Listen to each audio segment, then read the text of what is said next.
السلام علیکم دوستو آج ایک سبق مول کہانی پیش خدمت ہے۔ حضرت عطا کا قصہ مشہور ہے کہ وہ ایک مرتبہ بازار تشریف لے گئے۔ وہاں ایک دیوانی باندی فروخت ہو رہی تھی، انہوں نے خرید لی۔ جب رات کا کچھ حصہ گزرا تو وہ دیوانی اٹھی اور وضو کر کے نماز شروع کر دی، اور نماز میں اس کی یہ حالت تھی کہ آنسوؤں سے دم گھٹا جا رہا تھا۔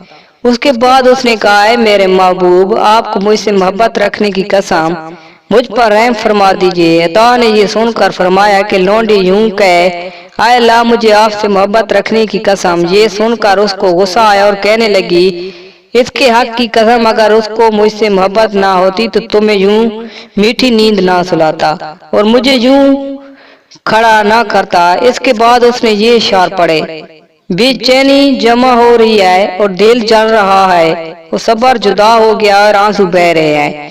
اس کو کس طرح قرار آ سکتا ہے جس کو عشق و شوق اور بے چینی کے حملوں کی وجہ سے ذرا بھی سکون نہیں۔ اے اللہ، اگر کوئی چیز ایسی ہو سکتی ہے جس میں غم سے نجات ہو تو زندگی میں اس کو عطا فرما کر مجھ پر احسان فرما۔